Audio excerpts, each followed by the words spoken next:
gather around, y'all people, let me tell you all a story of something I once loved when I was a child.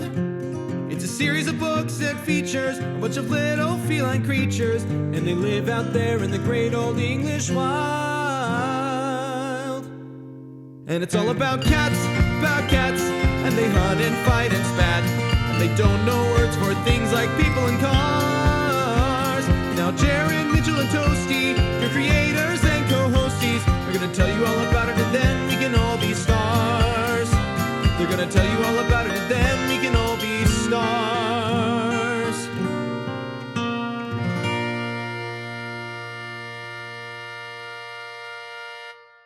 Whoa, what? Where am I? What's this weird metal web around me? Hello? Hello? Hey, do you always think out loud like that? Well, yeah, I'm the narrator. It's kind of my thing. You're the narrator, youngster. I've been in this metal web for a long time. Who are you guys? And by a long time, he means 2 weeks. That's a long time for cats. Longer than you. Cat? What are you talking about? That's a half moon. I'm a full-grown man stuck inside this cage. I can't move my head or my hands. I assumed there were other full-grown men stuck in these cages. Wait, who are you guys? I'm renowned podcaster Grandpa James, and I'm sure that the ransom for my kidnapping is super high, so I'm going to be out of here soon. Okay. My name is Pesto. Pesto? Ooh. You must be a kitty pet with a stupid name like Pesto. Now, I don't know what you're talking about, but I can tell that was a slur. Unlike me, with my proud warrior name of Loudbelly. You can't be talking like that, white kitty. Loudbelly the white cat. I sat my white cat ass down and listened. Loudbelly, let me tell you something. As a longtime podcaster, I know a thing or two about getting canceled. You're going to want to watch your mouth where other people can hear you. Sorry, quick question for the podcaster that's in a cage. How do you speak cat? You've got a little microphone and a webcam in there. Did they give those to you? Are you still recording your podcast while you're in this cage? Everything's content. Everything's content. I'm going to be turning it into a mini docu-series about how I got stuck in this cage. I trapped myself and 9 of my friends in a 2-leg enclosure, and the last one to escape dies, I guess. I was going to say it wins $1 million, but if you're the last to escape, you don't really win. You know my friend Jimmy? Jimmy Beast? Yeah, Jim Sorry, Beast, my Beast grandson? Star? He's my leader. He's named after me, James. No, Grandpa James. This intro went crazy places. Hi, everybody. What's up? Hi, Loudbelly. Hey. This is, of course, Stars in the Making, the Warriors podcast. I am Loudbelly, or more commonly known as Jaron D Ratman, he, him. Hi, I'm Grandpa James, but being stuck in a cage has kind of hindered me. So I'm going to pass it on over to my good friend Mitchell, Crispi, they, them. Shuffling paper sound, steps. Oh, hey guys, Mitchell here. I'm going to put those sounds in so that it sounds more fun and interesting than it just did. I'm sure every time you say you're going to do an edit, you always do Oh, it. guys, there's a dolphin in here. Dolphin noise, dolphin noise, dolphin noise. Luckily, I only have to listen to myself. Ah, shit. And I'm Toasty Valentine, he, him, occasionally known as Pesto. Occasionally known as Pesto. Welcome, everybody, to another book review episode. We're reviewing Series 2, Book 3, Dawn. Dawn, dawn, dawn. Dawn, dawn, dawn. It's one of my favorite current mangas. Dawn. This might be my favorite book in the series so far. I was having such a good time. Like, getting ready for this book review, I'm like, just picture me running in little circles around your feet. I was just so fucking excited. Oh my god, this was such a good This is delightful. I need to get my own little Toasty who will run around my feet when he gets all excited. No, I feel like we all had a bit of a lukewarm time with the previous book, but this book is just like 3 books in one. We're so back. There's so much good stuff, so much like peak of the series so far stuff to me happening in this book. The last book I kind of struggled to get through, and this one I read in 6 hours in one day. Because we all kind of had the takeaway last book that it felt like there was a lot of repetition happening, especially in the first part of the book, where it's like, this feels like less than a book in a single book, whereas this feels like 2 or 3 books in a single book. Yeah, some of those chapters in the last book could have been emails, but some of the chapters in this book could have been half a book. And we were just flying through events. And it really felt like we're so back. It felt like some of the peak books from the first series where everything is happening every 5 seconds. I think I got to chapter 6, I think it was, of this book, and I was like, we have never been more fucking back. Yeah, we're all so back, and some of our favorite characters are so gone. So yeah, Who's your favorite character who died and or left in this book? Mine is Loudbelly. Rip my man. I'm so sad that Loudbelly finally got mentioned by name, like diegetically, in these books, just for them to be like, yeah, he's not coming. He's staying behind. I was actually devastated. Lives on in this podcast. His hungry ass could not. Yeah. He lives on in my heart as one of the lives on in this funniest podcast until the episode where he stays behind, which will be one of our future episodes. Goodbye, Jaron. Oh no. Yeah, I think that the first thing that I noticed about this book is hell yeah, Squirrel Paw perspective. Yeah. You know what? Honestly, my favorite of the 3 perspectives so far. You know what? It kind of pump faked me because the first sentence of chapter 1 is, it was Crowpaw who scented the moorland first, and I was like, oh shit, Crowpaw perspective, and then it was like, nope, it's Squirrelpaw. I had to read the first paragraph like 3 times to figure out what the hell was going on. I have a college level reading. I have a college level. I have a baby level speaking though. That's okay. I was a little surprised we didn't get like a new perspective in this book, but I was not disappointed. I think it makes sense since a big part of this book is Squirrelpaw and Leafpaw coming back together after being separated for the whole series so far, and Leafpaw, being held captive. We need to see that part of the story. And then the strongest emotional hook for bringing Leafpaw back is obviously like to see it through Squirrelpaw's eyes. So it makes a lot of sense. I still hope going forward we can get Tawny Pell perspective. But oh, please. I'm losing faith. I did feel a little bit like there's a lot of really interesting character conflicts that are seeded and developed, and some that are concluded in this book, that I felt a little bit weird that I was seeing them through Squirrelpaw's eyes instead of being in the shoes of one of those interesting character conflicts, like Brambleclaw or Stormfur. But at the same time, it makes a lot of sense. We have to stick with the ThunderClan cat because we need to have, the mystery of what the other clans are doing and, like, how they all come together by, like, the midpoint of the book. So it makes sense that we stayed with ThunderClan instead of, like, going to WindClan, and then it's like, well, now what's ThunderClan doing? It feels weird to not see what ThunderClan's doing. Seems a little bit plot-driven, the choice to make it Squirrelpaw, because if, like... For sure. If it was Crowpaw especially, I feel like nothing would have been happening. When WindClan was suffering. It would have just been Crowpaw going, oh man, my leader's so old, my deputy's so mean, they're gonna kill me. My girlfriend died. Life sucks. Yeah. We cut to him and he's just listening to like emo music in his den. Yeah. In the background of the chapter is meow meow meow meow meow meow. Meow, meow, meow, meow, meow, meow, meow, meow. Awesome. My Chemical Romance. Whoa, ho, ho. Meow Chemical Romance. We've already gotten to the part of the podcast where we see a pun and decide to make it as complicated as possible. Shall we just like kind of move in order this time? Yeah. As best as we can? I think that's fine. I think that makes the most amount of sense. The second half of the book's going to fly by. Happening. The one thing that this book does that I feel is weaker than most of the other books is that it has kind of a nothing burger prologue. The prologue is pretty nothing. We get this setup of like seeing the 4 trees destroyed from the perspective of our old cast is very cool.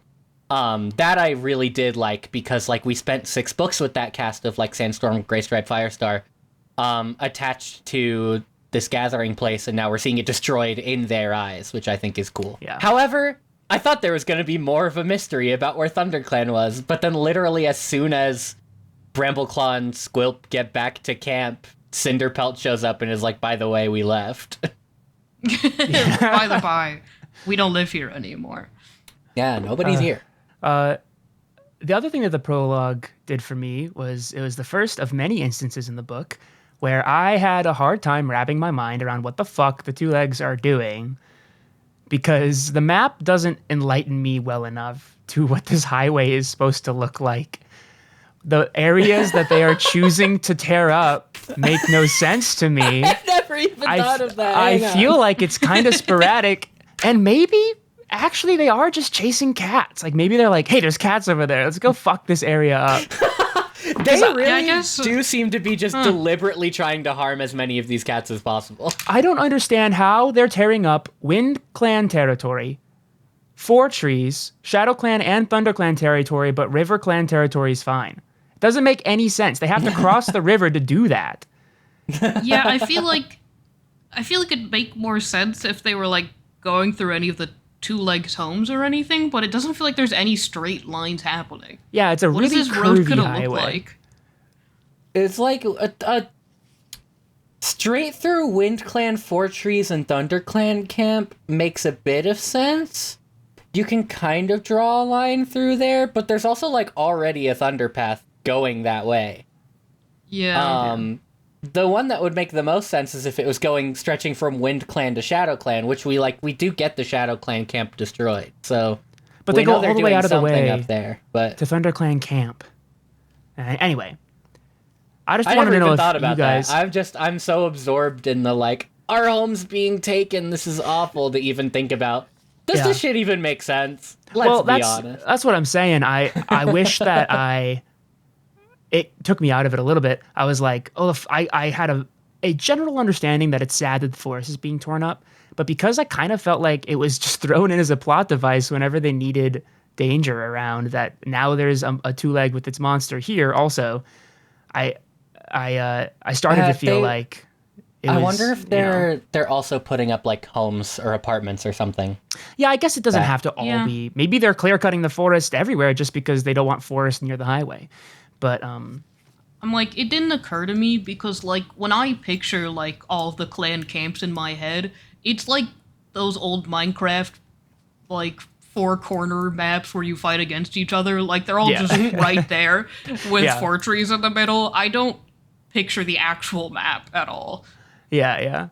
And it makes me wonder if this is like the world's most heavily manned construction project, or if these two legs with their monsters are like hella moving around. Like Tuesday they're like, let's clear cut over here, and then Wednesday they're like, let's go over there now. These guys just like are being paid by the hour but weren't given like a strict itinerary, so they're like, might as well just go like cut down more shit, I guess. Yeah, Also, exactly.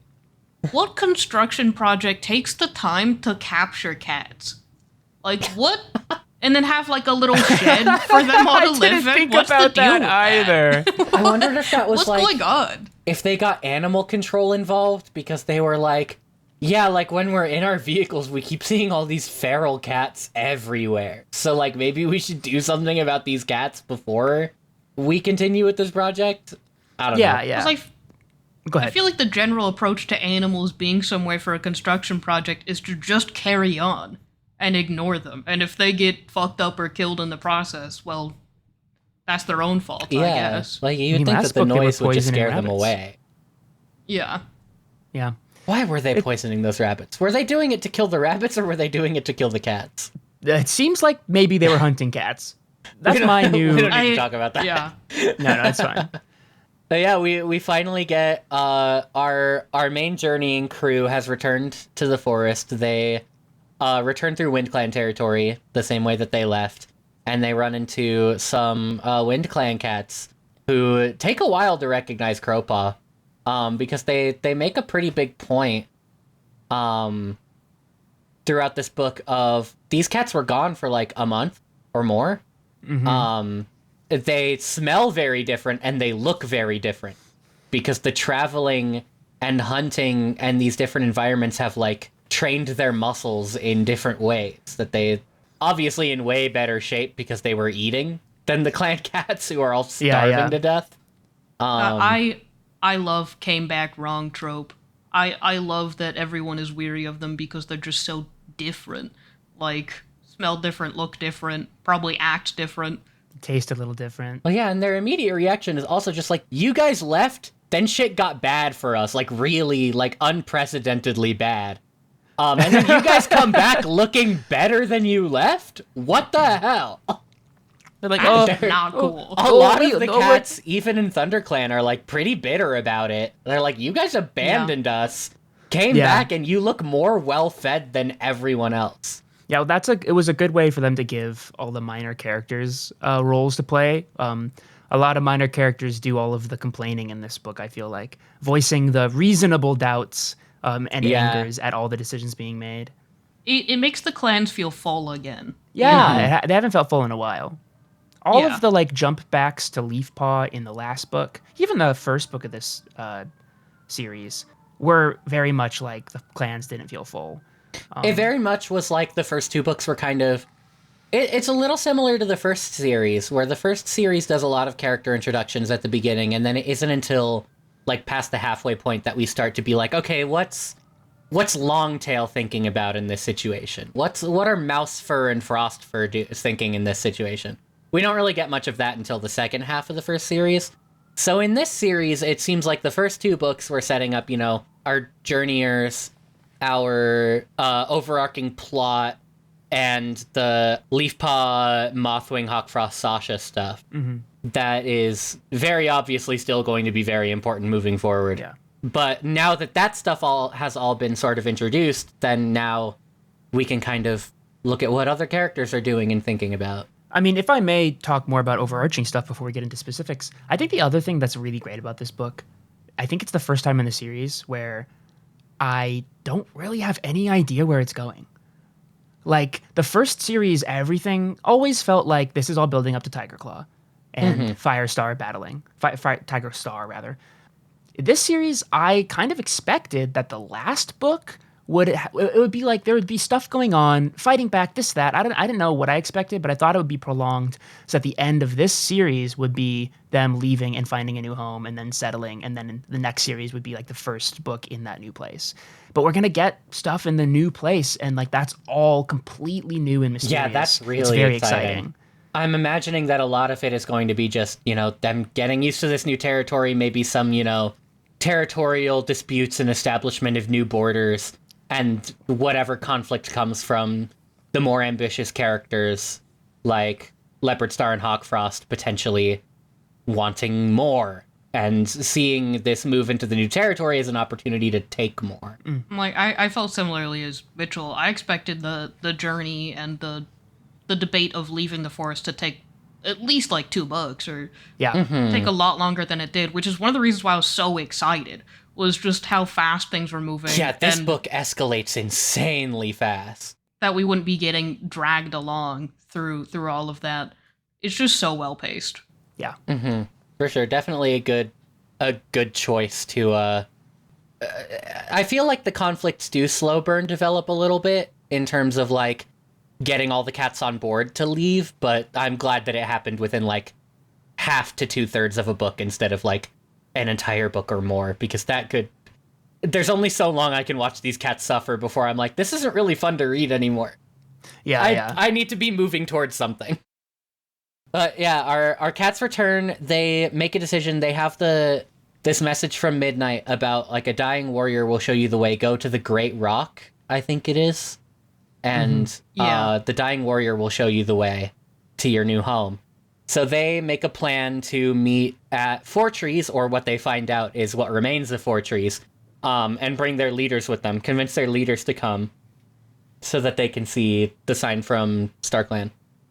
Literally every 5 seconds, I'm like, okay, so this time it's the dying warrior. And then I get like more information in my earpiece, and I'm like, okay, no. This time it's the dying warrior with the message. Because getting some information that this is not the dying warrior. Come on, guys, how many warriors are gonna die before we meet the dying warrior? We get to Fortress, and there's two crusty old-ass cats who are, like, on their last legs. And I'm like, okay, so it's one of these two, It's right? gotta be Tallstar, right? No? Yeah, the whole book, I was like, Tallstar's dying, Tallstar's dying, Tallstar's dying.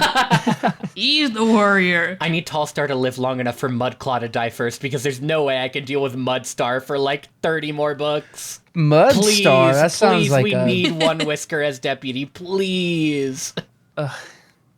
But at the same time, we have the story set up with Leafpaw, who has been, as we suspected, I guess wasn't like 100% confirmed, has been captured by Two Legs and is in this enclosure with all these other cats.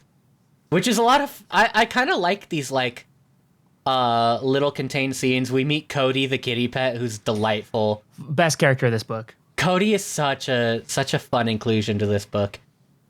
We get maybe the most mysterious character in Warriors, Gorsetail. Who the fuck is this guy? Is Gorsetail mentioned after these scenes in the rest of the book? I don't think so. Gorsetail isn't mentioned in the allegiances pages. So who is this? So here's where I'm coming from. We had an apprentice that we were very attached to named Gorsepaw in Wind Clan, who was killed by Tiger Star like 3 books ago. Right. And now there's been a 1-year time jump, and we have a Wind Clan warrior named Gorsetail? Who is this? That's interesting. Do you think they forgot? My immediate thought is, like, this is a different author, and it slipped their mind that Gorsepaw was killed, and they were just like, who's a Wind Clan cat I can pull? Oh, sure, Gorsetail. We'll make a new warrior named Gorsetail. I was going to say, do you think they forgot they killed off Gorsetail? Yeah. Or I Gorspaw? don't know. I think that there's definitely going to be a Vicky Holmes FAQ out there somewhere where she says, I don't know who came up with the idea for Gorsetail, but it wasn't me.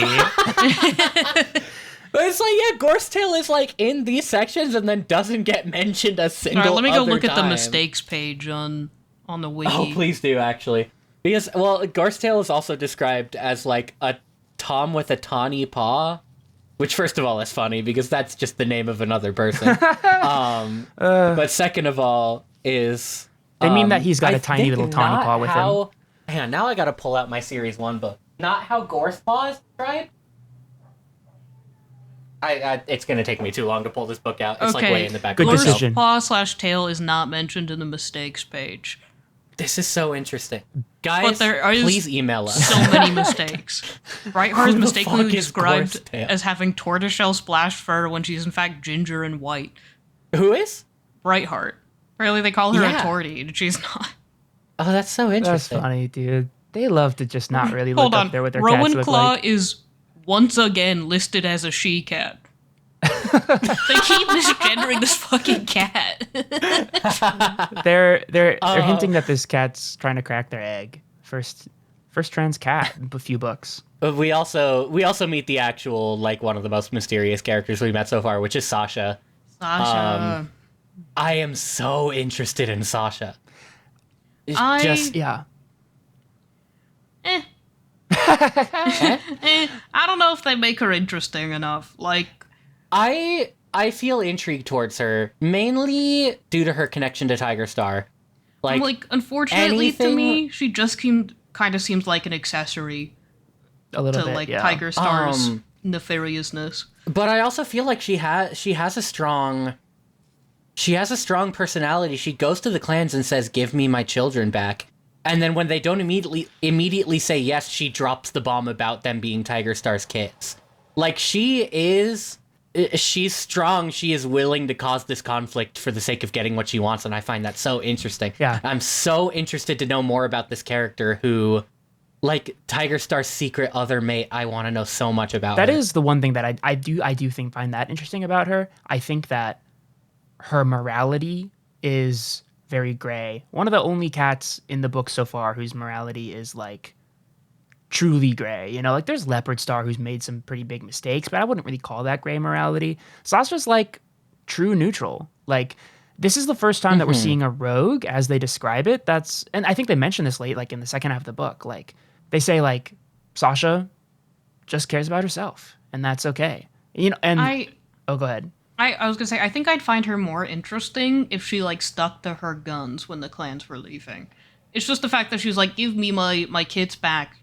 It's too dangerous. And they're like, they want to be a part of this. And she just goes, okay. And she leaves. And goes back into the forest, which is kind of crazy. Badass of her. I don't know what she's planning on doing there.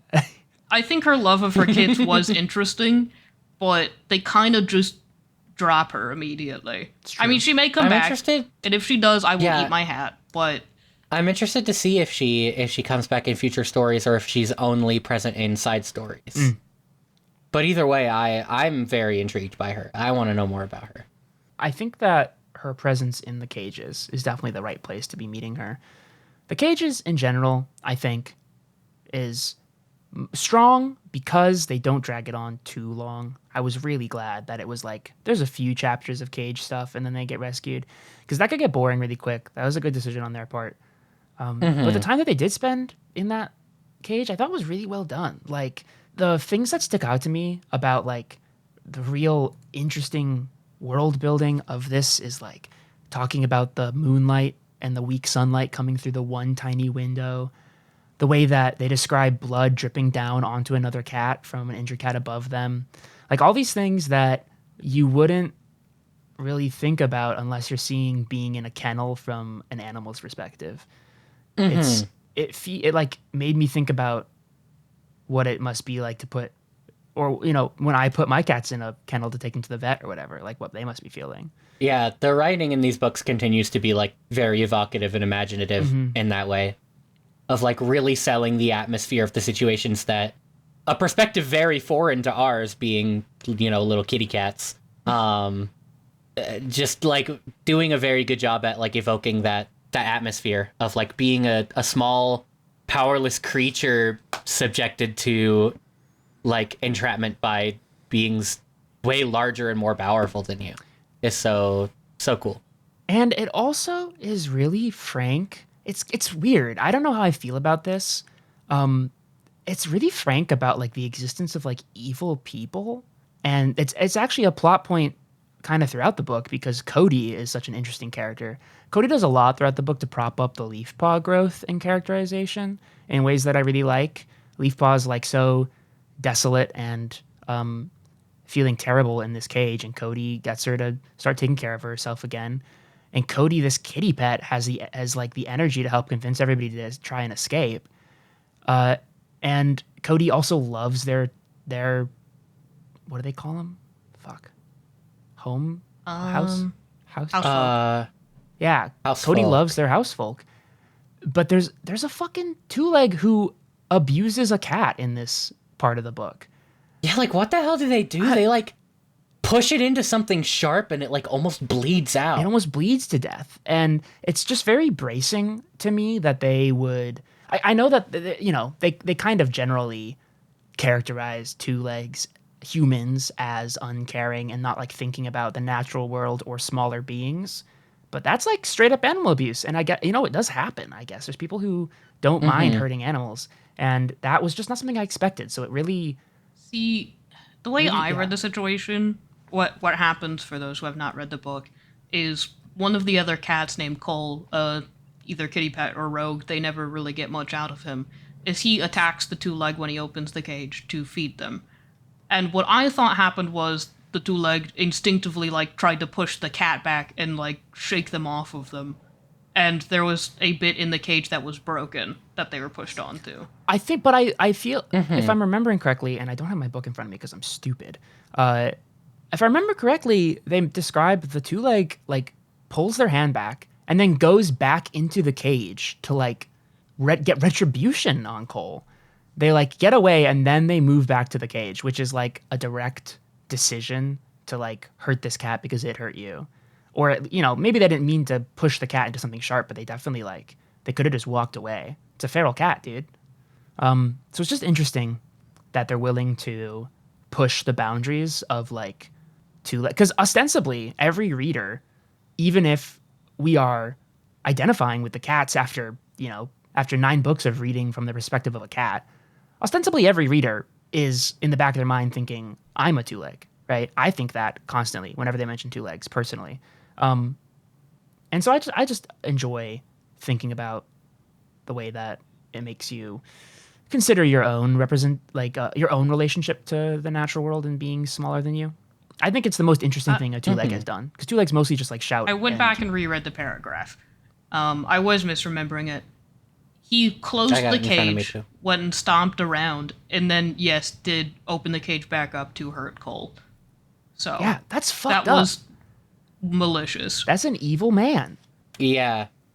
Like it all happens in one paragraph. Glared at the cat and then attacked him. Yeah.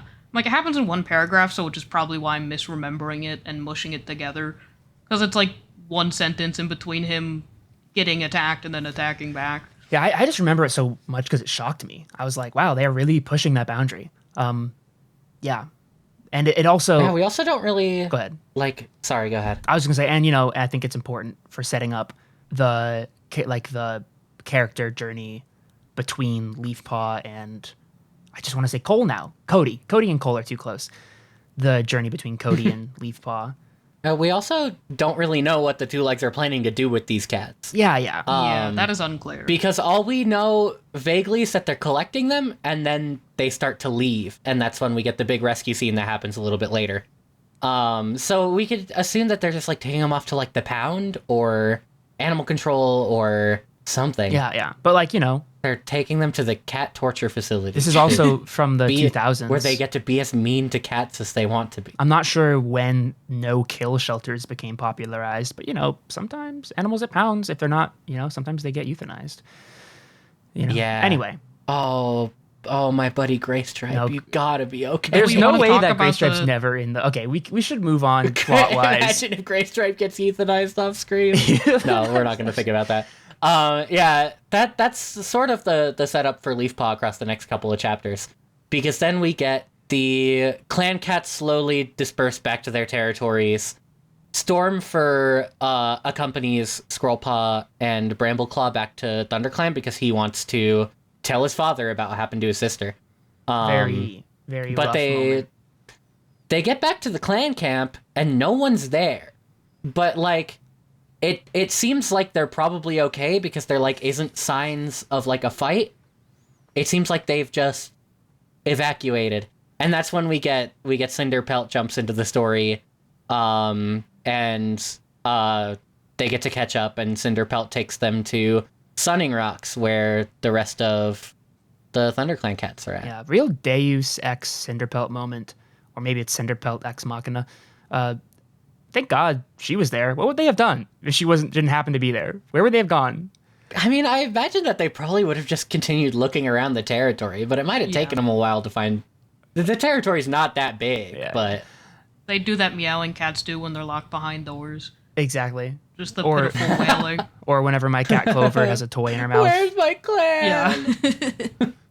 But they get to meet back up with the rest of the clan. Graystripe gets the news, and he's understandably very upset about it. He lashes out at them for a second before sort of regaining his composure. And there's one really funny scene that when I was reading it, I was like, this scene absolutely isn't necessary, but I think it's very fun. It's when Brambleclaw and Squirrelpaw are telling Firestar about the journey, and it's this is all stuff that we saw, so it could have just been a time jump. It's implied that they filled it in. But there's so much character in the way that they jumble over the way they talk and talk over each other. That's really funny. Yeah, that's how... So I'm actually really glad to have this recap. It's how I tell stories. It's really cute. I'm like, wait, no, I forgot this. And that doesn't make any sense. And then Squirrelpaw jumps in and she's like, and then this crazy thing happened, and Brambleclaw's like, yeah, and then this happened. That's the way kids really tell stories, so I think it's really cute. Yeah, it's really cute.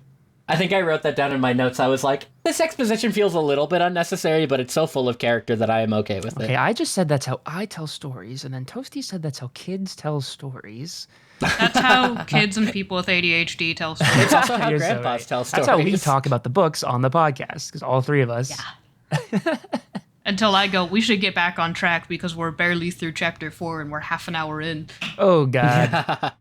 That's okay. You can skip over all the deaths. Firestar immediately agrees to go to what remains of Four Trees and see the other leaders and jump onto the Great Rock and see the sign from StarClan. And this chapter 6, this is the chapter that I love. It's great. Because all of the leaders show up and they're all like fairly pragmatic about their thought processes, which I kind of wasn't expecting. Mm-hmm. I was kind of expecting if there was conflict, it was going to come from characters being stupidly stubborn instead of like, no, Black Star is going to leave the territory, but he's not going to follow on this crazy journey because he has a plan already to go and take Blood Clan's former territory. I'm like, that's actually kind of smart. I wouldn't have thought about that. Mm-hmm. Yeah. I do like that all the leaders have their own perspectives and actually seem like characters and not just a bump in the story. Yeah, throughout the whole book. Yeah, Tallstar immediately is like, we need to leave. Wind Clan is so weak. We need ThunderClan to help us. Tallstar wheezing and it's just like and willing coughing. to do whatever. Yeah. Tallstar's really peapod out. He's really peepaw, yeah. They really lead you on about him dying. Every time he's on screen, he's like, I don't know how he even walked from camp to here. Like, I don't know how he's even going to get down from the rock. Like, he's using one whisker as a wheelchair, basically. Exactly. And like a mobility assist around the forest because Tallstar just is too weak to move around. And Leopard Star, River Clan is the one clan that's like a little bit stupidly stubborn because they're like, well, fine. The leopards aren't eating my faces yet, so we're okay. So true. The two legs aren't encroaching on our territory, so we're gonna chill. We're gonna stay here. And is this where we find out that Hawkfrost has been made the deputy? Yeah, because he's there. in Mistyfoot's absence. Hawkfrost and Mothwing and Mudfur are all there. Because all Mudfur the is medicine cats also go as well. Like Mudfur is also coughing peapod and, out. Yeah, also coughing and wheezing and struggling. Yeah, the amount of So peepawing that's out. where the At least one of the peepaw outs is foreshadowing. Yeah. Thank God that it's not Yeah, all. they got to set up a bunch of peepaws so that we can know which peepaw, so that we don't know which peepaw's dying by the end of the book. Exactly. One of them's a misdirect. Yeah, this is the real every 5 seconds. It's like, so that one's the dying warrior. Got Exactly. it. Yeah. I think they even referenced that later. They were like, maybe Mudfur was the dying warrior? No, he was a medicine cat, not a warrior. Fuck! Yeah. And they're like, and if he was, we'd have to go back to River Clan to see where he says we need to go. Yeah. Yeah. Really hope it's not him. I really liked this chapter. There's also like the four trees have been completely like uprooted. Like they've been chopped down and the stumps have been removed already. And the high rock was knocked over. It was which taken really out of shook the ground. everyone. Dumped it in the mud. Moved. Which is a thing that I guess people have the capacity to do, but I didn't really think about that. Like, of course, when we're building roads, we're moving huge rocks out of the ways. Why did I go all Gollum there for a second? But it's so, from the perspective of a cat, that's crazy. To take that's like the earth. That's the earth. They turned the rock upside down. They're scrabbling up like the muddy underside of the rock. That is one of the most evocative parts of the whole book for me. I was like, yeah, I can see how if I was these cats, I'd be like, if they can do that, we are powerless. Yeah, it's fucking over. Yeah. It's done. Well, and then they don't get the sign from StarClan, so they're like, is it so over that like StarClan's not even here anymore? Like, is StarClan super dead now? It's genuine. They were dead before, but are they like double dead now? It's genuinely a question. It's put together so well to make you question what's actually going to happen with StarClan because it makes enough sense that you can believe it, even if you don't want it to be true. I always had the sense that like they're going to get this sign and it's just going to be in some way they weren't expecting, which did end up being the case. Yeah, that is how it always goes. And there is a reason behind it where they get the sign at High Stones. And they're like, well, Midnight wouldn't know the difference between a great rock and a high stones. Those are just both big rocks. Yeah, she was just calling a large rock a great rock. Yeah. But because Four Trees is such a central place to StarClan, like it's literally where Firestar sees the clan when he gets all his lives and stuff. It made sense to me. I was like, I don't want this to be true, but it could be. And I think that's why it's really good. That's why this book is like one of the best in terms of not knowing what's going to happen. Yeah. Essentially, the resolution to this conflict is that ThunderClan and WindClan both are willing to leave together, but ThunderClan is waiting for the other two clans. Firestar refuses to leave without all four clans because he says like all 5 clans have to be together, no matter where we end up. So that leads us into, the rest of the events in the forest before the clans can actually make the journey. After this, we move into something completely different. Squirrel Paw's getting prophetic dreams now. They're giving prophetic dreams to just anybody. The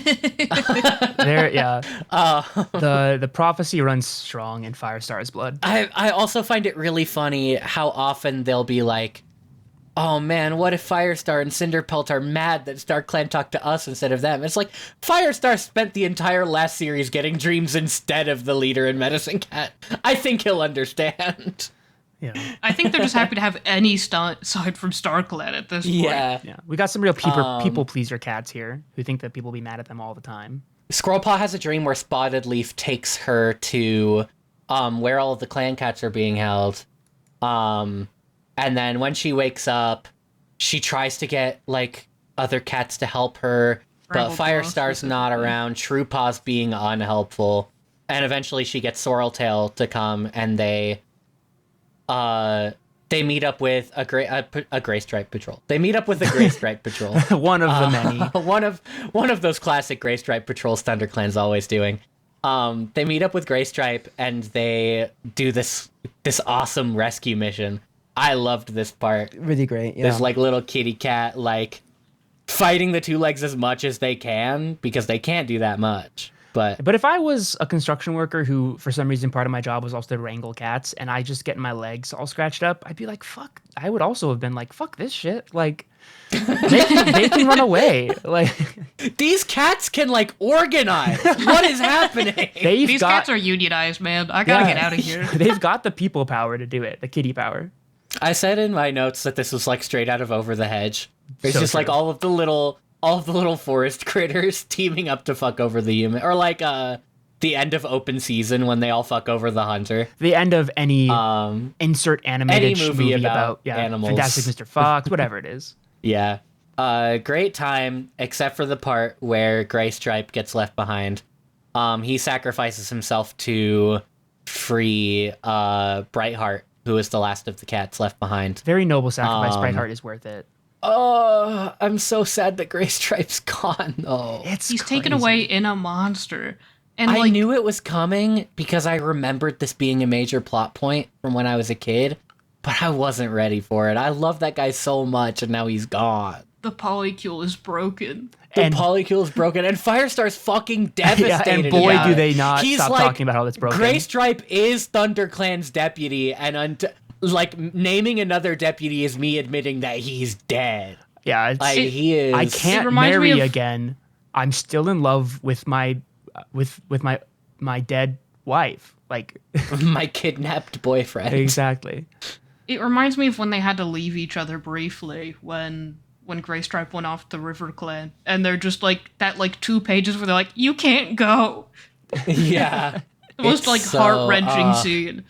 Yeah. The doomed cat Yowie never stops. It never stops. It never stops. Ultra doomed now. Our blessed cat Yuri versus doomed cat Yowie. all of the cats in so true. All of the cats in ThunderClan are like, Firestar, you need to name a new young deputy, and they're like, why not Brackenfur or Brambleclaw? And Firestar's like, no, my boyfriend is still out there. It's very sad. I'm genuinely I want my boy back. Yeah. I'm on Firestar's side. I want that boy back. I want that boy back because I miss him as a character. You know? It's more devastating that we don't know what's going on than it is if he just died. Well, I don't know. If he died, I'd be super sad, but I'd be like, okay, now we have time. We have to move on, you know? It's a different kind of devastating. Exactly. We don't know what happens to him. It also leads to this drama of, like, how long is ThunderClan going to go without a deputy? Mm-hmm. Yeah. Because they have, like, Firestar sort of appoints Brackenfur as, like, interim deputy of, like, you'll carry out Gray Stripe's responsibilities while he's gone. Well, he splits them up, too. He splits it up between multiple warriors. I think he gives most of it. Does he? Yeah, he's like, Brackenfur, you organize hunting patrols. Sandstorm, you do this. I'm like, I felt like the pseudo deputy was Brambleclaw more than anything. Brambleclaw's pulling a lot of the weight, particularly on the journey, because he's the most experienced in ThunderClan. in both like warrior clan life and like moving through the territories that they went on their journey through. I actually think so. He definitely does take charge. I actually think Greystripe getting catnapped is like super important for the rest of the book, because one of my favorite things about this book is, I mean, this is where the Squirrel Paw perspective starts to feel a little weird, like you were talking about, Jaron, but like they continue to do a lot of really interesting stuff with the mental state of our main cats that went on the journey. There's just so much about us watching these cats be like, I don't know, but everybody's relying on us. And that's really interesting. Yeah, because another one of Ferncloud and Dustpelt's kits dies.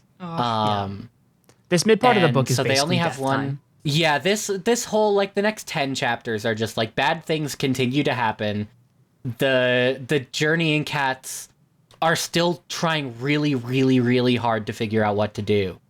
They're just trying and thinking about everything, but just nothing's there. They're starting to think like, is the message from Midnight like, were we too late because we stayed in the tribes for too long? Did we fail? Or yeah, like have we already failed our mission?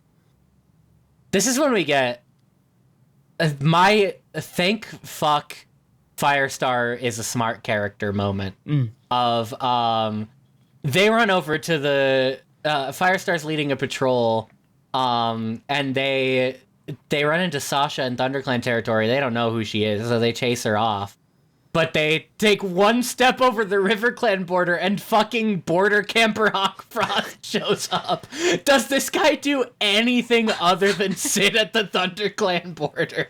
No, he's the fucking ICE agent Hawkfrost shows up at the border. He's just in the bushes. All you could see are his bright blue eyes through like a pair of binoculars. We do not He's just waiting for someone to cross the border. We do not support Border Patrol Hawkfrost in these trying times. We do not support Border Patrol Hawkfrost. This is one of my favorite moments in the book.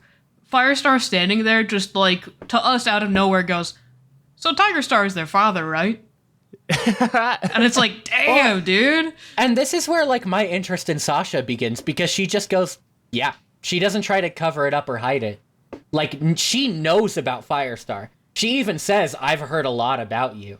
Which we, knowing her connection to Tiger Star, is like, what has she heard about Firestar? Mm-hmm. Or at least this is what was going through my mind. I was thinking about that too. And when he asks her, first of all, he instantly clocks it. Thank God that it's not like, we're not stringing this along even further than we already did with Leafpaw, where she took an entire book and a half to realize this guy looks exactly like her best friend. Yeah, Firestar did enough of not figuring stuff out in the first series, so I'm glad he gets his win. He finally understands how to play chess. He learned his mistake with Mistyfoot and Blue Star, and that if you see a cat who looks identical to another cat you know, it's probably their kid. Yeah. I was so happy about that. I'm like, thank God, like, because they mentioned that like Firestar has seen Hawkfrost before, but only like in darkness, only at gatherings or when they went to see Midnight's message. That the instant Firestar sees him in broad daylight, he's like, "You're Tiger Star. I just know it." I don't know if so. This is past the point where Ferncloud's a bunch of Ferncloud's kits die. We mentioned that already. I just want to talk that and we moved on it a little fast. I just want to mention personally that was the most emotionally impactful thing to happen in a few books for me personally. Just because I think specifically the writing in that section is so well done. When two of her current kits die, and then one of her previous batch is the wrong word. One of her previous litters of kits, an apprentice from one of them dies, and she says something like, why me? Like, I wish it was me instead of him. How could StarClan take so much from me? And it's just so visceral and real that it would like, I'm a sucker for like parent relationships. And so Ferncloud being really done dirty in this book really gets to me. For real. Yeah. Continually. It's kind of just like a moment, like a dark night of the soul for the whole clan. It doesn't really continue to matter that much, but I really like that moment. I'm hoping that we get some interesting stuff out of this from Birch Kit in the future. Yes. Assuming that Birch Kit survives, which it would kind of suck if it's like, nope, now Birch Paw's dead. He just made an apprentice and now he's dead. Yeah. I hope that we get Birch Kit as a warrior in the future. And maybe exploring some of how that's impacted him, kind of in the same way that we got to see a little bit of... I don't know if we mentioned this in the last review. Sorrel Tale with the Deathberries, where she had like a trauma response to seeing Deathberries because of the time that Darkstripe tried to kill her as a kid. Baby Killer 3000. Baby Killer 3000. The memory failed lives. To kill even a single baby. So I'm. It does, like, having that precedent set with Sorrel Tale makes me think, oh, we're willing to, like, explore some of the effects that these terrible things have on, like, these young cats as they grow up. So I will I'll also be interested say, to see if something happens with Birch Kit in the future. Correct me if I'm wrong in my memory of this. I didn't look anything up, but it feels to me like Birch Kit is the kit with the most lines ever yet. Birch Kit be talking. Birch Kit be talking in a way that I didn't really realize kits could talk. Maybe like Bramble Kit and Tawny Kit. That's true. Too. Yeah, they had quite a bit before they were apprenticed. Yeah. But yeah, this kit be talking. So I think that is probably a good sign that they won't die and that they're going to become a character, like a recurring character. They also developed this really sweet relationship with Cody. Yes, who has joined ThunderClan temporarily in this book and is helping take care of Ferncloud and Birch Kit. Another reason why I think this is one of my favorite parts of the book is because, like I said, Cody and Leafpaw is one of my favorite things that happens in the book. And Cody is... I have a feeling that Cody being a part of ThunderClan for a second here and doing an incredible job that I would not expect of like adapting to clan life and just being useful and like caring and not self-centered. I'm not to say that like we should expect a kitty pet to be self-centered, but I feel like Cody's relationship to Leafpaw is going to continue to inspire change in the general perception of kitty pets, because as we have kind of inadvertently spoiled in some of our B-sides, we're all aware that kitty pets become a bigger part of the story going forward eventually. And I can only imagine that this is like one of the first stepping stones of that. Because there's a big difference between Firestar leaving kitty pet life and a kitty pet just like showing that they are competent and that like maybe kitty pets and forest cats don't even have as much maybe they have more in common than they thought they did generally. What I love is the fact that Leafpaw will fall in love with any woman that is a little caring. That is so true. That's so true. Except for Sorrel Tail, poor Sorrel Tail. I'm getting friend zone all of her vibes. girlfriends were fighting in this one. Sorrel Tail was like, oh, she's hanging out with Cody again. Exactly.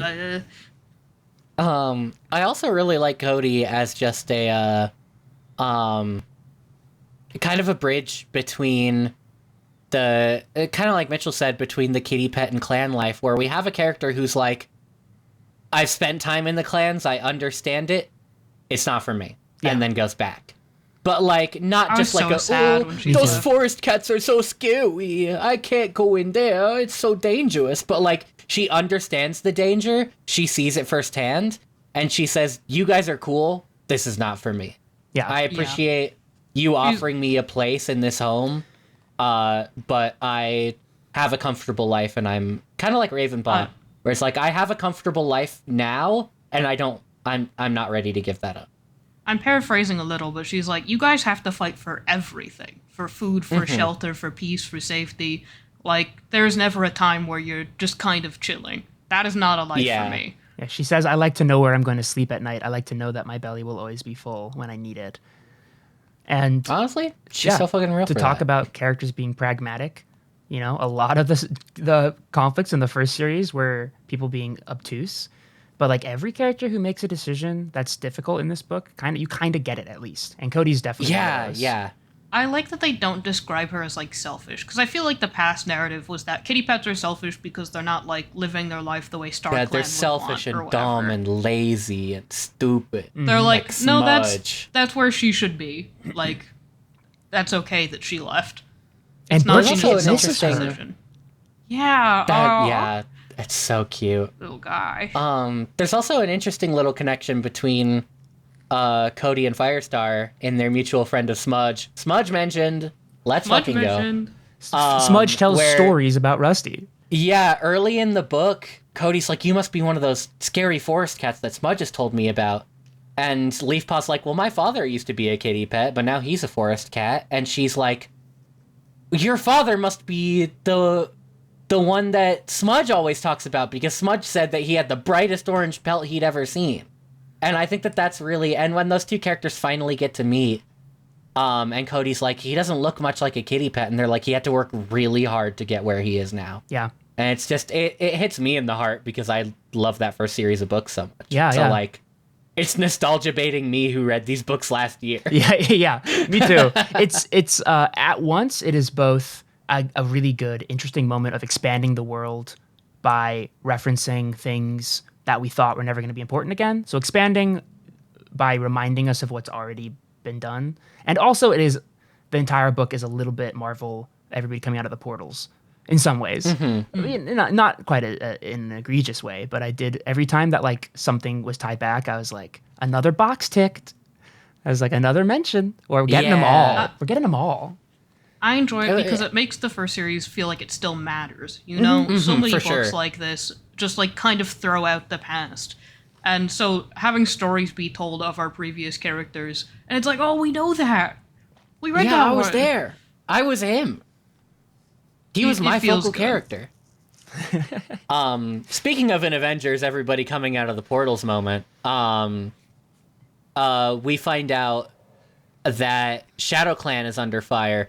First of all, Tallstar brings all of Wind Clan to see Thunder Clan and is like, I can't take it anymore. We gotta get out of here. Mm-hmm. And Firestar's like, we can't.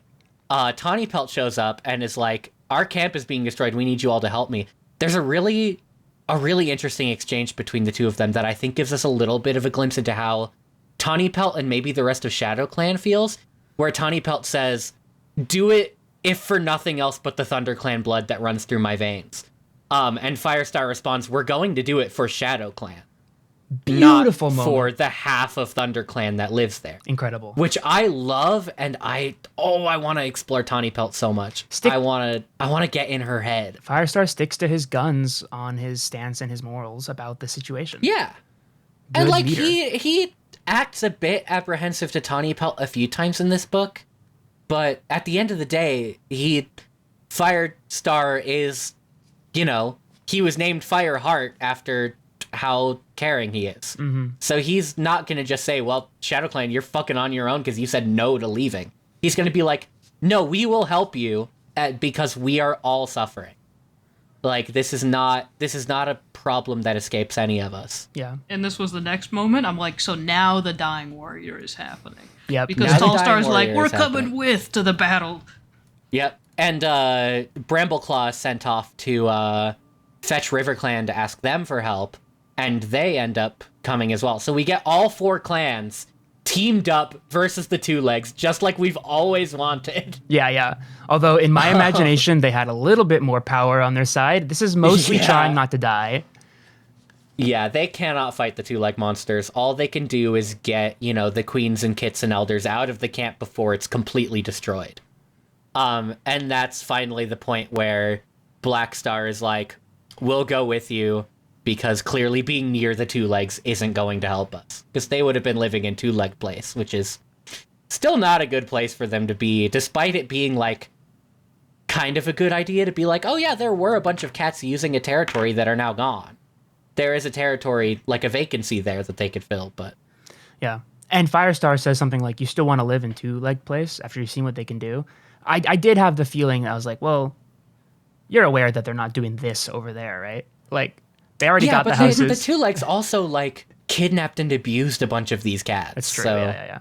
Yeah, they do this whole big rescue mission. Crowpaw tries to, like, Essentially kill himself. Yeah. He tries to, like, renegade, run out, and die fighting because he's like, there's nothing for me here. And they're like, Crowpaw, stop being fucking stupid and help us out. It's like, we love you, get your ass back here. They hold him down for a second, and they're like, help the warriors that are alive instead of trying to go join your dead girlfriend. Here's how this is described in the cliff notes. Along the way, Crowpaw temporarily loses his mind, not caring that he was almost killed by a two-leg monster. We love to describe emotional cats as hysterical in this society. Hey, at least it's a male cat. Let's go. You're just acting crazy right now. I just don't get it. And also, another big thing that happens that I think really, really sets the stakes is that Firestar loses another life. Mm-hmm. He's rescuing cats, and he gets crushed by one of the trees that's been knocked over by the monster. So we are now down to only 7 Firestars remaining. Yeah, I could have probably reread this Assumedly. section. There's... And I guess we don't know. There was a year jump. We don't know if Firestar lost another I'm sure we probably would have heard about it. And also, like, that would nothing be was an happening. interesting dramatic thing to be like, we think we've got one more Firestar left, and then they're like, nope, he's done. They already pulled that with Blue Star, though. I guess so. My only question arising from this section was, I guess I could have reread this to figure out if they explain how badly he gets crushed. I chose not to because I was lazy. But looking back on it, I do wonder, how fucking bad was being unzipped by Scourge that they can heal being crushed by a tree, but they can't heal being unzipped by Scourge. Like, surely being crushed by a tree is nearly as bad as being unzipped. Like, I'm just wondering where the line is. StarClan channeling the last of their remaining power to make sure their goat survives. Exactly. Yeah. Meanwhile, when Tiger Star was like, guys, help me out, they're like, we'll bring you back to life. The scene that we didn't see for Tiger Star was all of the cats in StarClan just like coughing and shifting their feet and like turning around and looking away. And they go, well. Yeah. They give him really aggressive social cues, like, you need to go. You need to leave. Yeah, exactly. But I, of course, I'm glad he doesn't die. Makes total sense that he doesn't die. And this is the moment where all 4 clans are like, oh, okay, yeah, we got to get out of here because now Shadow Clan has no territory. Yeah, River all Clan, the clans are agreeing. Wind Clan's been wanting to go. Yeah. And River Clan Mistyfoot specifically is like, Leopard Star said, if Shadow Clan's territory gets destroyed, we can reconsider because that means that they'll eventually come for us probably.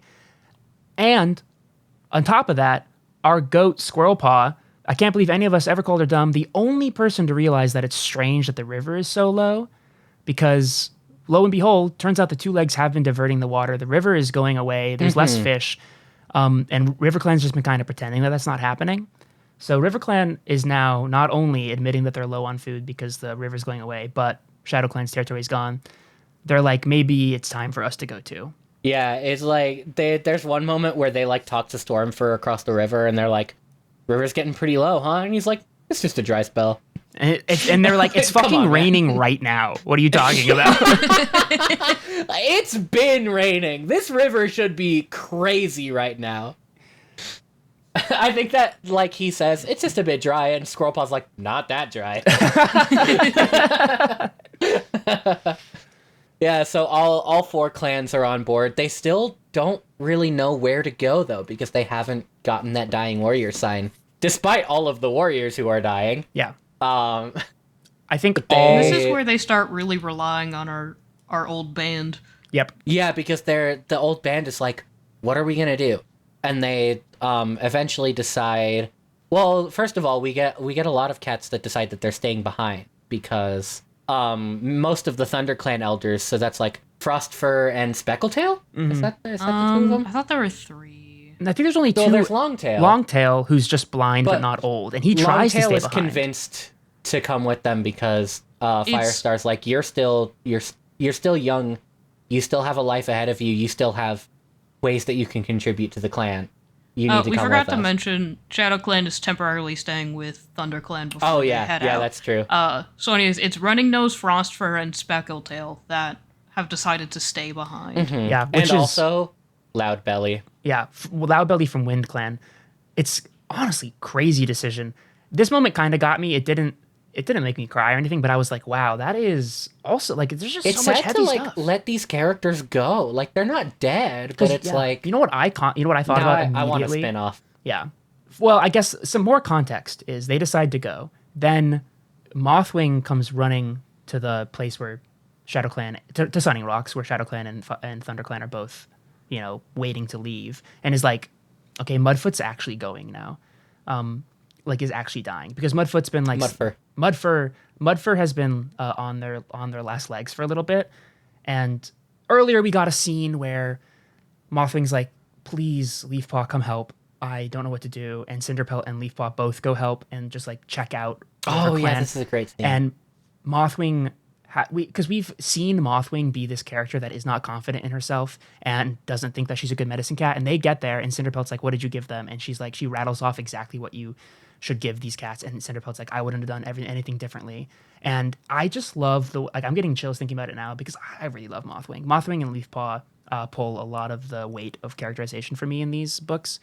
But Mothwing, the transition of being not confident in yourself because you don't know, or you think you don't know, like the imposter syndrome, to being like, now it seems like she's not confident just because she's emotionally not ready to lose Mudfur and to have that weight on her shoulders. And it speaks volumes without actually talking much about it, about how she feels like Mudfur has become like a friend and a parental figure to her.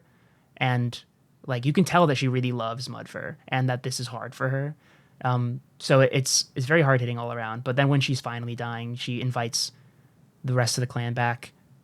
She's like, we can't leave yet. Or River Clan says we can't leave yet, actually, even though they agreed already, because Mudfur's dying. They don't want to just like leave Mudfur behind, because they also don't know what's going on with StarClan. StarClan has been like fading, because Firestar mentions when he died, when the leaders die, they meet with StarClan for a brief moment, like he did in the battle against BloodClan.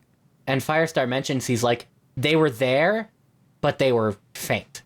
So they don't know, like, if they leave and StarClan goes with them, what's going to happen to Mudfur? Mm-hmm. So they're like, some of us need to stay behind to help connect Mudfur to StarClan, which the ThunderClan elders offer to do. Plus but by the time they get there, well, Loudbelly is River Clan elder, so he would have been there anyway. But he also chooses not to go, is what I'm saying. He also chooses not to go. But they all get there, and Leopard Star's like, it's too late, he's going now anyway. But it is like a genuine concern of them, like, if a cat dies and we don't know what's going on with StarClan, how can we be sure that they'll make it? Yeah. One thing I am curious about, just as like a continuity thing, Running Nose is described as an elder in this book, despite the fact that he was younger than Firestar. So... Was he? He was like an apprentice he's a medicine cat apprentice in the first book. Running Nose? Yeah. Running Nose is our favorite little ShadowClan guy. Are we thinking of the wrong elder?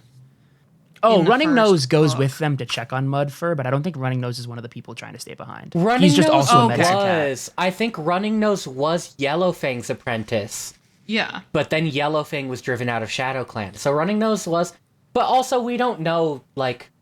Firepaw was still young by that point, and we don't... Medicine cat apprentices are still, like, quote-unquote apprentices, no matter how old they are, until their mentor, Medicine Cat, passes away. Yeah, I think Running Nose is still the medicine cat for ShadowClan. I don't...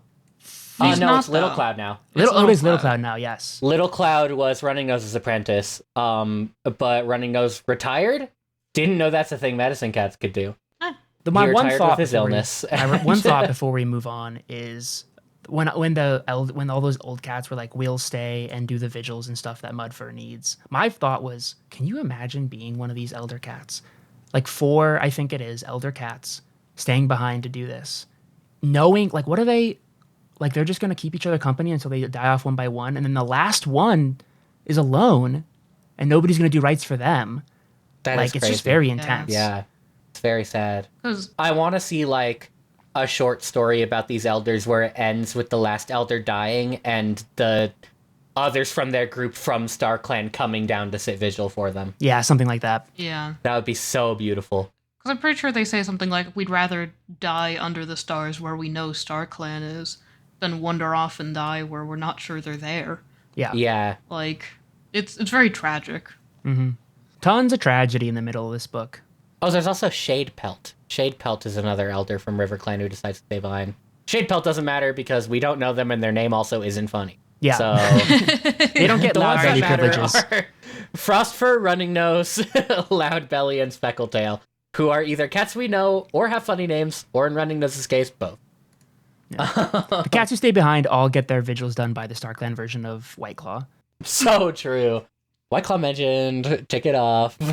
Quota failed. Coming through the portals. This is where we get the scene where Sasha tries to get her cats to stay with her, her kits. Her cats. Her Kit Kats to stay with her. And their Hawk Frost is like, no way, I'm gonna be leader. Or whatever. He's like, my loyalty is with my clan now. I wonder what's going through his head. And then Mothwing is like, I have a role that's too important. Even though she seems to falter for a second, they both decide to stay. Mm-hmm. Sasha drops the bomb about them being Tiger Stars, and everyone's like, oh, we can have Tiger Stars kits, but they're vouched for and they get to stay. Yeah, so, by Bramble Claw. And Bramble Claw Firestar. and Firestar, yeah. They're both like... I love the Firestar's like, yeah, anyways, we gotta get going. Yeah, so true. Brother, one of my closest guys is Tiger Star's kid. Like, come on. Let's be so for real right now. Yeah. So they take off. They decide to go up through High Stones. We get our Ravenpaw mention. Potentially. I'm gonna miss him. For the last time for a while. Yeah. No. They run into Ravenpaw and Barley. There's a really cool scene where the journeying cats team up to fight off a dog, which is very cool. Maybe worth mentioning. Not much else. They cross the moor and dodge the monsters that are on Wind Clan territory, but there's more that happens within the clans later that is interesting that I want to talk about. They run into Ravenpaw and Barley. Ravenpaw is also like, well, if Greystripe is gone, then who's the new deputy? And Firestar's like, no! Greystripe is my deputy! Yeah, he says, like, I don't want to lose. I've lost so many friends. You, Greystripe. Yeah, to him, it's like naming a new deputy is like admitting Greystripe's never coming back. And I refuse to do that because I believe that he will come back. And Ravenpaw's like, if I see him, I'll tell him where to go. So now we got two cats saying sweet. if they see him, they'll tell him where to go. We got Cody said that before she left. She said, if I find Greystar, I'll tell him where you guys went.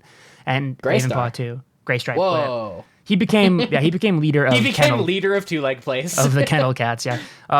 So my headcanon, my hope is that one day the three of them will come back because Ravenpaw and Cody were like, so we'll if we escort get him. like Ravenpaw, Cody, and Greystripe journey back to the new Thunder Clan. That would be so fun. Exactly. Will it happen? Probably not, but we'll see. We'll see. We'll see. We'll see. Toasty, do you have anything to add? No. Okay. They end up at High Stones. The leaders and the Medicine Cats go to try to convene with StarClan one last time at the Mother Mouth. Possibly our last Mommy Mouth visit ever, which is also sad. Very strange, yeah. We'll find a new one. We'll find a new one. We'll find a new people Mommy don't know Mouth. this, but there's Mommy Mouths everywhere. We'll find a Father Mouth. Yeah. And at that moment, while or after, it doesn't really matter, the leaders and Medicine Cats are trying to talk to StarClan, which we find out later that they saw StarClan, but it was like fuzzy. It was like they were far away. Yeah. They couldn't make out anything they said.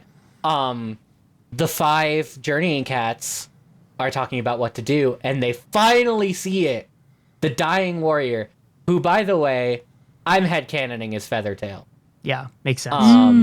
My headcanon is 100% that Feathertail made the journey back with them as a StarClan cat, and is now leading them to their new territory as a representative of StarClan. I like that. That's my headcanon as the dying warrior. They see the star fly over the mountain. They see a shooting star, Yeah. which to them is like one of the cats of StarClan, of Silverpelt, dying out. I choose to believe it's Feathertail, and no one can disagree with me on that. Unless the authors have deconfirmed it, in which case they're wrong. It's Feathertail. Yeah. Yeah, this is their sign. They're like, oh, a great rock doesn't mean the great rock. It just means, she didn't know. She didn't know. Midnight's a genius, but she doesn't know all of our stuff. Yeah. She, because I think that the way that Midnight works is that she doesn't receive messages from StarClan, but in her own way, kind of like Stone Teller does. She reads like the signs of nature. She figures it out like herself. Stone Teller and the medicine cats do. That she's close to this like spirituality, but not necessarily through StarClan. But StarClan knows about Midnight, and we're like, this Badger knows what's up. Go check her out. Go check this Badger out and come back. Yeah. We get a scene where all of the cats cross the Thunder Path. And this is the bit I was talking about a second ago, where there's actually some interesting conflict happening. Where a lot of the cats are like, we've never done this before, but we all know cats who have. The main 5 travelers. We should like have them be like representative leaders for us that can, as opposed to the leaders of each clan doling out orders individually, have these cats sort of represent the clans individually, but also lead them all together. And Mudfur is like, no way, dog. Fucking Why Mudfur. should I trust this apprentice when we have a perfectly good deputy right here? And then he almost gets a bunch of Wind Clan cats killed because he's an idiot. He's the worst. We hate him. Oh my god. He's like, Crowpaw's waiting to give the sign, and then Mudfur gives it prematurely, and the other journeying cats are like, what the fuck? Now we gotta save all these dumb Wind Clan cats. What I really like in this scene is, because I just love a bunch of people / cats coming together for like a good cause. We see a Wind Clan cat save a kit from Shadow Clan that wandered back onto the Thunder Path. Mm-hmm. One of the queens. There's like a short moment where it's according to the Spark Notes or the Cliff Notes or whatever you want to call them. Dawnflower from Wind Clan saves the kit and like starts like grooming and licking it as if it's her own kit, and then like you can see the flash of realization in her eyes as she realizes, oh, this is not my kit. This is a Shadow Clan kit. But they don't really care. She's a little bit embarrassed about it, and everybody's like, it's okay. Yeah. That was noble. Yeah. Well, moving on through this journey, we get sort of like a juxtaposition between Mudclaw and One Whisker, where Mudclaw is very much like, you know, he's the deputy, so it makes sense. He's very much taking charge, standing side by side combatively with the other leaders, the other 3 leaders, kind of giving his input for the sake of Wind Clan.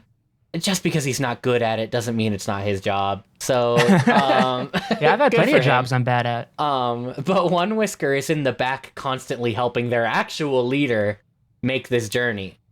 And I'm very interested in this. I'm hoping that this becomes a thing in the future between these 2 characters, in like, who's going to end up becoming the leader of Wind Clan if Tallstar decides, hey, Mudfur man, you kind of suck, and you were not helping me at all on that journey. So I'm going to make my best friend One Whisker the new deputy and see what conflict comes of that. I'm hoping that something happens because I want to be interested in Mudclaw, because what he's doing just is not interesting me. Yeah, he's kind of filling a similar role to how I felt about Leopard Star sometimes in the last series. He's one of the only cats where I'm like, you're just being obtuse. I guess you need a few of those because you need people. He's just being stubborn and is like, I'll lead my clan because it's my job, instead of listening to the cats who are smarter than him and know better than him.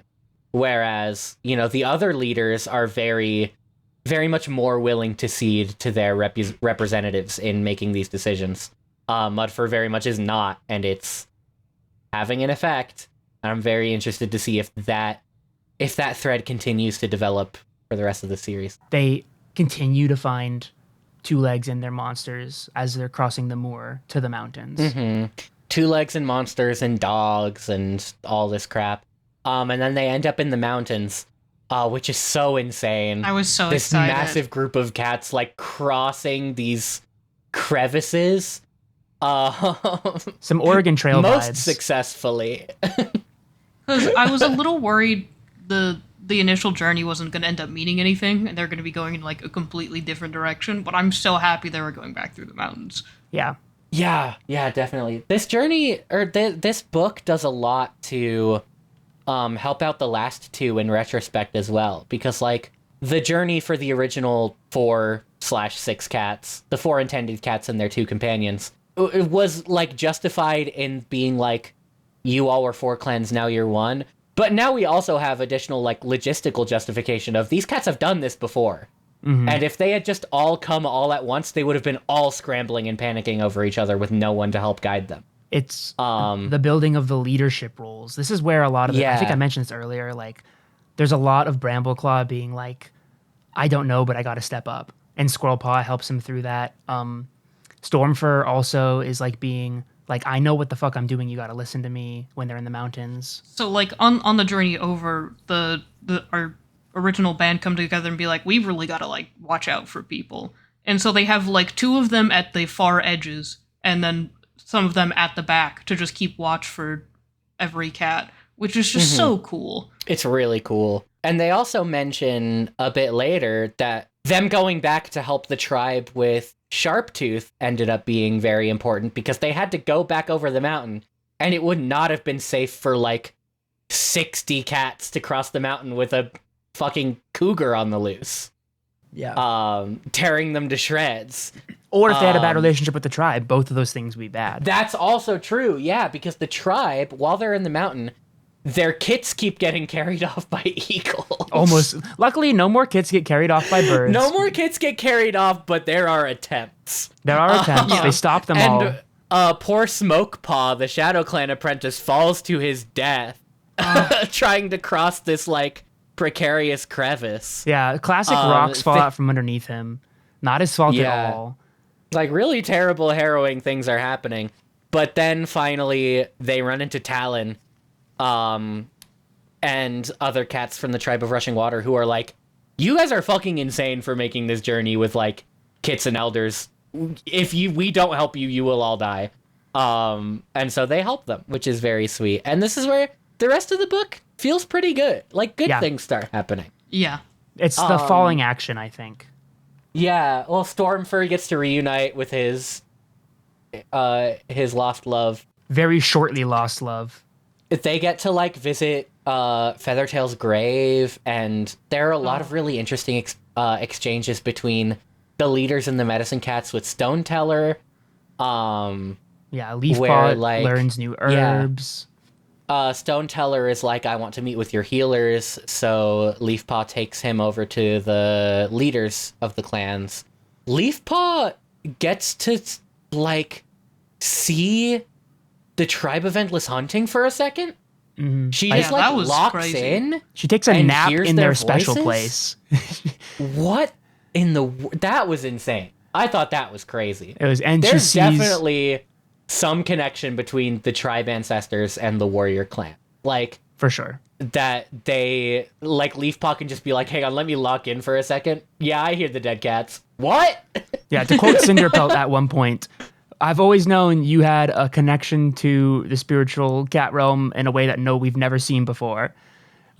She can just do whatever she wants, apparently. It's wild. There's a little bit of worry in that where it's because Leafpaw is trying to connect to StarClan and she ends up connecting with the tribe instead. And she sees Feathertail and Silverstream side by side. She's like, this sucks. The StarClan is not here. But then she gets a visit from Spotted Leaf again, who lets her know, like, we don't know where you're going. We can't reach you here. But wherever you end up, we will follow you. We'll find you.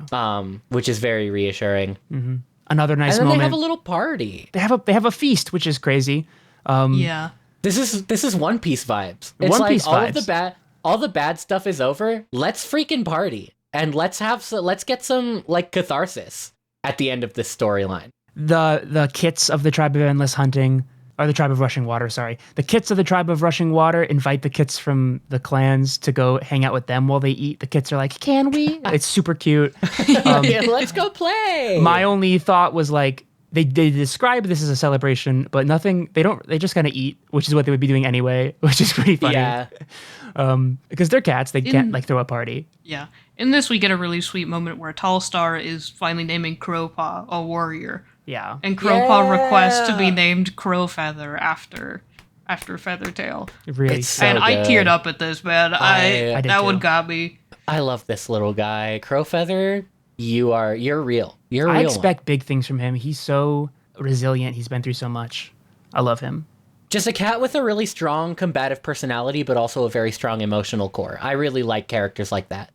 So as the clans settle and begin to grow apart again, I'm very interested to see what ends up happening with him and the other like focal cats. Yes, because another big thing throughout the entire journey that we've kind of been skipping over is multiple instances where Leafpaw or Squirrelpaw are like looking around and they're like, it's difficult to like see the boundaries anymore. Like cats from different clans are walking side by side while we take this journey. Everybody's mingling, and it's brought up as like a question of like, yes, we are 4 clans, but what will happen? Like, like wherever we end up, will we become 4 again, or will we stay 1? Yeah, I was going to talk about that the closer we got to the end, when we finally reach the resting place, wherever you want to call it. Because it's like, they have essentially merged into one clan, and it's really cute watching all the like queens take care of their kids together, and everyone's caring for all the elders. It's going to be a little devastating if they just split back into 4 separate clans. Because like, they've all formed a lot of bonds throughout the journey. Yeah, for sure. Which is why with characters like, specifically with Crowfeather, because Tawny Pelt, I can imagine remaining about the same if the clans divide again, because she was already like, very much ShadowClan is my new home. I'll always care about my brother, but I can't care about ThunderClan the same way I do about ShadowClan now. She's always been independent. Yeah. Whereas with Crowfeather, it's like, what's going to end up happening with him with the bonds that he's formed with these other characters now that they're being spread apart again, if that ends up happening, which I assume it will, but I guess we don't know. We get it. I think, good to bring it back to a classic Warrior Cats moment. We get the shortest foreshadowing ever, where like in the second to last chapter, Leafpaw gets one more vision of the place they're about to go, and then they go there. It's oh yeah, she's like, I saw a body of water, and they're like, what, like a river? And she's like, no, something else that I've never seen before. They're like, we need to talk about Stormfur. We can't move on from the tribe without talking about Stormfur. For sure. Stormfur chooses to stay with Brooke, one of the most obvious things. Very obvious. I think I had in my notes, as soon as Greystripe got taken, I was like, Feathertail dead, Greystripe gone. He's got no reason to be in River Clan. Yeah. He's got no reason to stay with the clans. In this like moment where we learned that Squirrelpaw is like talking with Brambleclaw, being sad about it, and Brambleclaw is like, oh, so you like him more than me? What's the deal with that? And so we finally get a confession from Squirrelpaw. She's like, no, it'll always be you. And it's like, my heart is with the clans. My heart is with you. And he's like, and Brambleclaw's like, awesome. And she's like, okay. That made me gasp. I was surprised. Because one thing that we haven't really talked about, that I really wanted to talk about, that I just haven't really had a place for until now, is the way that Brambleclaw and Squirrelpaw's relationship has like very subtly developed over the course of these first 3 books in this series. Where they started, where Brambleclaw's like, I can't even fucking stand being around this apprentice. She's so annoying. I hate her. Like genuine resentment between them. And Squirrelpaw being like, this fucking asshole warrior doesn't take me seriously just because I'm an apprentice. Dude, what a stuck-up jerk he is. But then, like, over the journey, and it's never, like, force-fed to the reader. Like, a Stormfur says some stuff in the last book about, like, it's very clear how close that they've grown over this journey. And it's like, that's true, but that's also true of all of the cats on that journey. Yeah. But then, yeah, like, by the end of this book, it's like, oh, wow, yeah, they actually have grown a lot. Wow, we get a 3-book confession. She's done better than her father, Firestar, that took, like, at least 17. Five whole books. Yeah. And it wasn't more natural, the dog too. Back. This relationship feels more natural than theirs did. Not that, people, Yellow, Sandstorm having a crush on Firestar, and it would have felt more natural if Firestar wasn't a dipshit. Exactly, yeah. It was, it wasn't forced either. But this was like we saw it happen a lot more, whereas it just kind of like it felt like a lot of the relationship between Sandstorm and Firestar was like off-screen work. This is we've seen it happen, and it's really rewarding. And I kind of like that it's a really chill confession. I think it kind of represents that they both already knew, yeah, which is was nice. A gradual thing. Yeah, I really like it. I really like these two together, and I'm excited to see where they I go enjoy from there. that because that feels a lot more representative of actual, like, falling in love. Mm-hmm. Like, too much media, movies, TV shows is like the getting hit by a train kind of love. Just that, like, smack in the face. Well, theirs is, I feel, a lot more realistic. For sure. Yeah, it seems almost like Squirrelpaw doesn't even realize how close she's grown to Brambleclaw until she says that out loud, and then she's like, shit, did I say something weird? Yeah, she was like watching his face to be like, was that the wrong thing to say? But he's like happy about it. It's nice. I'm trying to look at if there's anything else in between. We get to see Feathertail and Silverstream and StarClan, or as like StarClan cats. I'm a little bit concerned about Feathertail because she died in the tribe territory. Stormfur says her spirit is here, but she's also with Silverstream. I'm wondering if she can't be in both places at once unless She's she got a can. dual citizenship. Yeah. She is a ghost, so who knows what she can do. You get dual ghost citizenship by dying in foreign territory. Or perhaps StarClan and the tribe of Rushing Water, or tribe of Endless Hunting, are a lot closer than we think they are. Yeah, I'm wondering about that. In my especially head, with like the cats potentially settling pretty close to where the tribe is. yeah, it's not really. They do a little. The end at the very end of the book is a little bit of that. Like we don't actually quite know how far they've traveled. They don't really make it clear. But in my head, the whole silver like Leafpaw, while Crow Feather is doing a vigil for Feathertail, sees a vision, like a waking vision of Silverstream and Feathertail in the sky or something, if I remember correctly. In my head, that kind of tracks with the thing that we mentioned of Spotted Leaf telling Leafpaw that like we're following you. In my head, it's kind of like if they're all following, Silverstream follows. Is part of the following is like she's noticed that, oh hey, my daughter's in this place. Let's hang out for a second before we keep following. Like that's kind of the vibe that I got. Yeah, it's gonna be sad though if like Feathertail doesn't get to be with the rest of StarClan permanently because like she's apart from her mother now.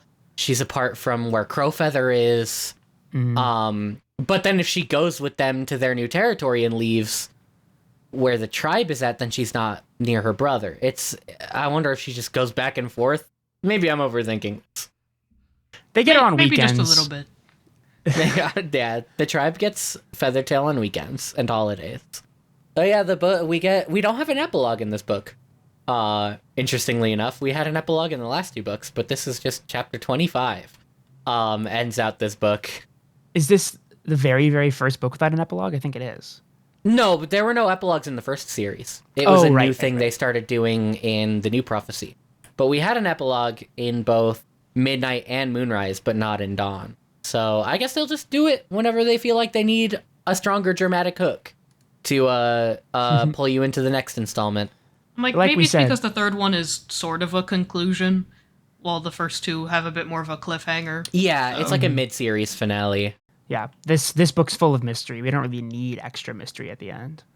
Yeah. Another thing that we didn't really mention was the other prophecy that Cinderpelt saw, the like fire and tiger. There's a few different interpretations on that in this book where they're like, maybe Fire and Tiger are going to destroy the clan because Squirrelpaw and Brambleclaw are going to lead them somewhere without knowing where to go and they're going to die. But the conclusion they come to by the end of this book is that they, quote unquote, destroyed the clan by like bringing them out of their territory and together with the other clans. I don't know if I buy it. Yeah, I was thinking that too. I don't know if this Firestar. is if we're done with this prophecy or if this is like a red herring and we're going to continue with it. I assume that this is going to be a prophecy to go across the rest of the books as well. My thing was, Cinderpelt's interpretation of it in the first place, I found a little confusing, because it was just a flaming tiger. They could just be like, yep, these two are important, by the way. They might not have meant anything to do with destruction. Like, Yeah. I don't think they make it clear if Cinderpelt like got that message like beamed into her brain from the vision, in which case, I would trust her, or if she just made that assumption based on the vision.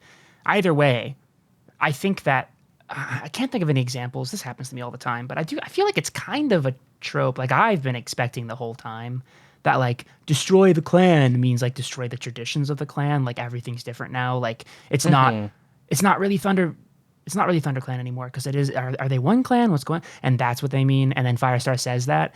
And even though I was like, that's probably what it means. It is it is kind of like they didn't even really come close to destroying the clan, like, yeah, yet. So, yeah, we'll see if this comes. Well, we also have like 2 new tigers to deal with, Hogfrost and Mothwing, who are clearly still being set up for future stories. mm-hmm. So, I can imagine this prophecy coming back potentially. The last thing that I want to talk about is the new location and how they describe it. I think it's really, I'm excited. I think that's literally the topography of it excites me. They're at a lake. A lake. That's so interesting to me because like the idea before was like 4 trees is like, you know, where the 4 states meet in America, like that type of vibe, right? Mm-hmm. How does a lake work? Like a lake doesn't work the same as that. And in my head, I thought about a bunch of stuff, including like, is RiverClan gonna like live in the lake now, or is there an island they swim to? Because everybody grant the RiverClan cats the ability to breathe and live underwater. Exactly. Everybody to live in the lake. If they try and do similar stuff with territories, it makes way more sense for it to be like everybody has access to the lake waters. Because like, how else would you do that? And unless I guess only RiverClan lives on the banks. But I'm really interested. That's why the whole how is the 4 clans made 1 clan turning back into 4 clans going to shake out? Because there's just so much to think about in terms of like what is life going to be like in this new place. I can't wait for them all to argue over the territory for at least 5 books. Yeah, for sure. The rest of this whole series is going to be them arguing over territory. Yeah.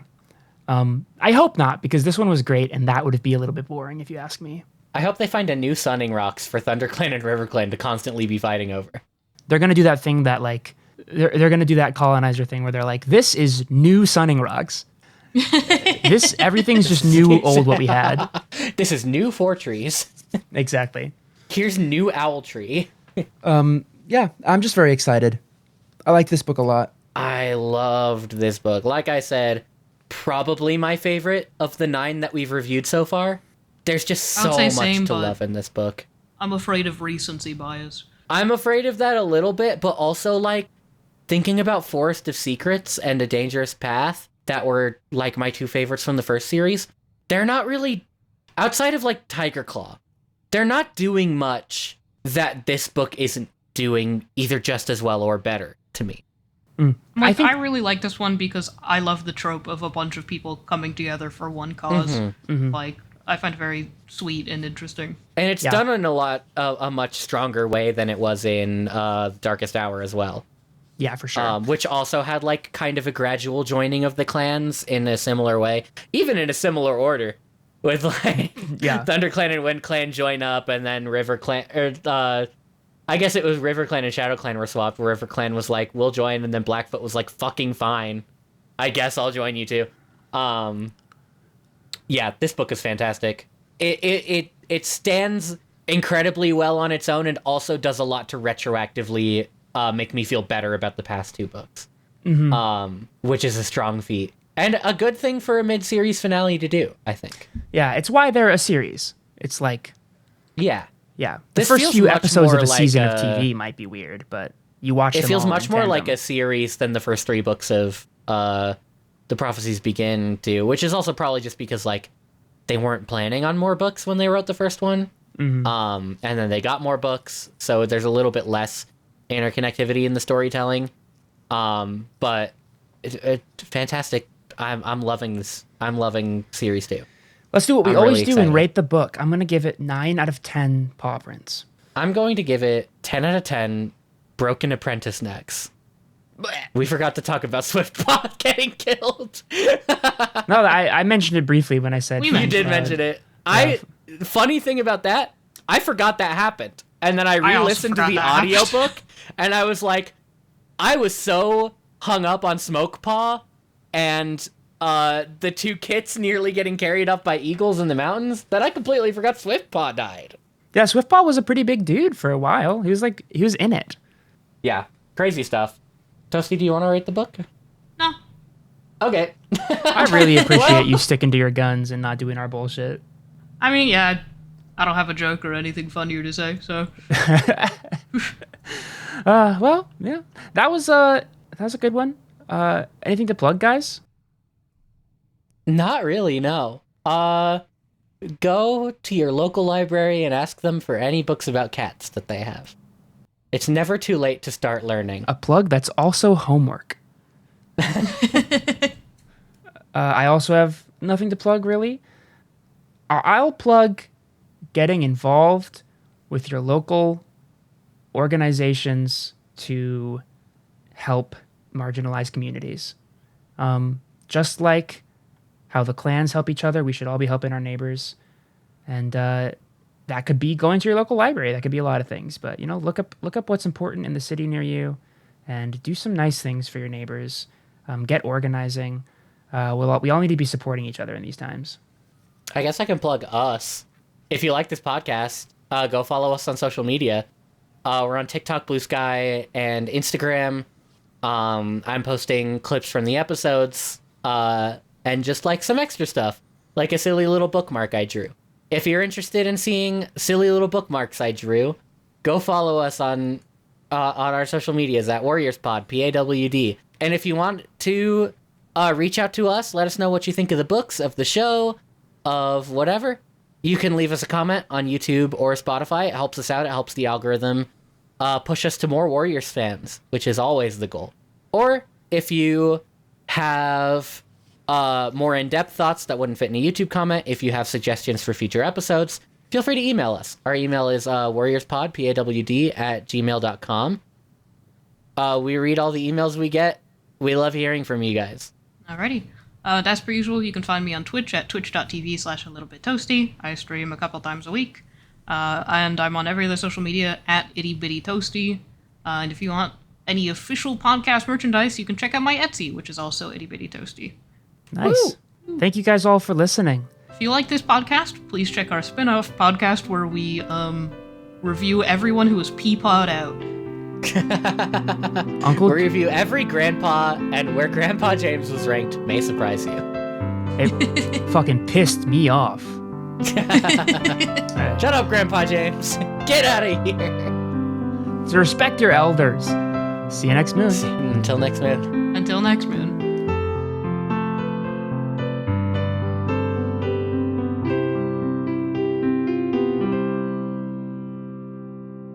I live... Hang on. Show me that again. I live with my girlfriend in this town. We don't travel much. Wow, perfecto. That seems like a weird thing to say to someone saying, we don't get out much. Wow, perfect. It's a little rude. The other option was, it's in my suitcase. Definitely not right.